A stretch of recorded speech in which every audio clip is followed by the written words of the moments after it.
Andy Serkis, hello. Hello. How are you doing? I'm very well. How are you doing? I'm very well, thank you. You've been so busy recently. So you've been acting, directing and producing. Don't you ever get stressed? Yeah. No, look, it's a privilege to be able to do what you love doing, and it has been an incredibly busy year. But I've got an amazing team of people around me who are shepherding me between, Black Panther and Star Wars and War for the Planet of the Apes and Mowgli and Breathe. It has been, when I look back, it's been it has been phenomenal. But you just need people around you that are going to make life easier for you.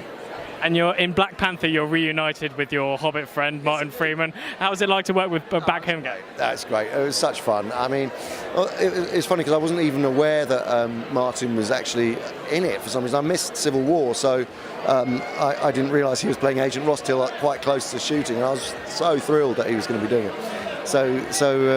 Yeah, we had a ball. We had a blast. And obviously, you've got the next Jungle Book film coming out, Mowgli. What can we expect from that? Well, it's a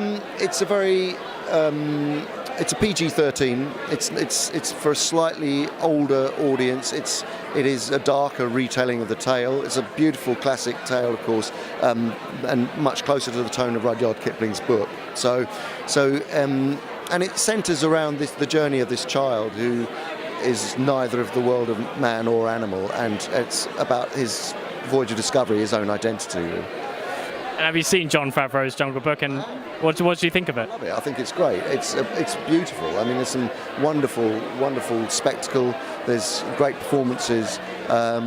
This is entirely different. I mean, for a start, a lot of the movie takes place in the human village, which you don't get to see, or really hasn't been portrayed in previous versions of Jungle Book.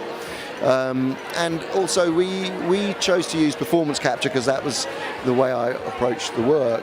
So the actors playing the roles are physically on set playing those roles with Mowgli. So there's an emotional connection there, which is I think works very well. I don't think I've ever been involved in a movie that's been so highly anticipated, and I've been involved in quite a few big movies, but there was something very special about this. It's sort of long overdue, and everyone, we realise now, I think, what this film means culturally. The cultural significance is highly important in that it's broken barriers now. In this type of movie making, this kind of tentpole movie making, to have a predominantly black cast and a superhero. It's not like there haven't been many great black films before, but in this kind of movie, it's a first. No, well, I think it could well do, actually, because apart from anything else, it is brilliantly directed by Ryan Coogler. It has great vision. It's very honest filmmaking. It comes from the heart, and he has wanted to tell this story for a long time. And you've got an ensemble of actors that is second to none. I mean, every single character has a great journey, a moment to shine.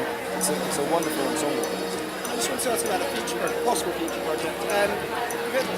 Tintin was kind of announced, and then we haven't heard of it or not. Is that something that's in the pipeline?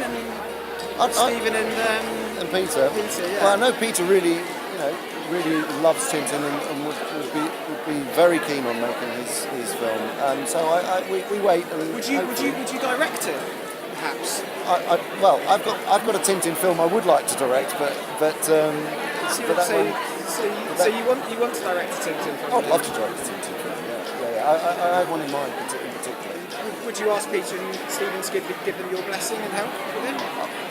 If it came to, if there was the appetite there, yeah, definitely, yeah. Thanks very much.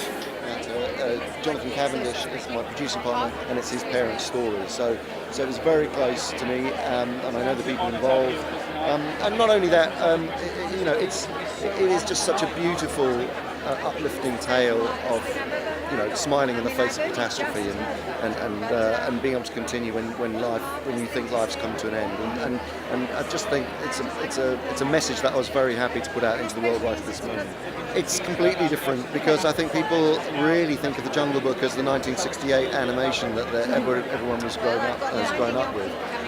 This is actually much closer tonally to Rudyard Kipling's novel, which is which is a much darker affair. It has savagery as well as real emotion, and also it's the central character, which is why it's called Mowgli, is on a journey of self-discovery. He is trying to understand what his place is in the world as an orphan, as an other, being brought up with the world of animals and then with the world of man, and feeling connected to neither. So it's a very psychologically complex, and it's also full of adventure, and it has great performances by the cast playing the animals, and we've used performance capture, so it's very connected emotionally. It's not voicing animals. It's actually playing the characters. So that it really does feel like they're present, and you see the animals, you see the actors' faces in the animal performances. And you're Baloo? I'm Baloo, yes. Yeah, he's a favourite of mine. Well, it'll be interesting to see what you make of this. It's a very different Baloo this time. Okay. I think it's very well deserved for Ryan Coogler. I mean, he is such an honest filmmaker. He's a brilliant director, and he has created something from the heart, really. It's the movie that he's always wanted to see, and when that touches, such a huge part of the world in the way that it has done, that's as a filmmaker, I'm very, very proud for him. And as for being part of it, it couldn't be better. I mean, I think it's a really smart piece of filmmaking, and it tells a great story. And like you say, it is a watershed movie. Hopefully, there's never been predominantly black cast in such a big tentpole movie, superhero movie, and it's ridiculous to think that we have to make a fuss about it because it should be like this all the time, but we do have to make a celebration of it because it is the first time. I mean, Ryan Johnson's choice is, I think, is absolutely right for the story that he wanted to tell, and the way it happened, and the storytelling, and that big sort of central scene where there is that confrontation, I think was a great piece of filmmaking. So I'm happy with that. Obviously, it's a Star Wars movie. What can you say? Anything can happen. It is. I mean, obviously you discuss the character that you're playing, but you also want to keep a sense of mystery about a character like that. You want people to have exactly that reaction. You want people to I mean, that's part of what's so incredible about Star Wars, is that open-ended universe, is the debate, is the you want the yearning to understand characters and get to know them. But I think that certainly Snoke, there is a mystery around him, which is good.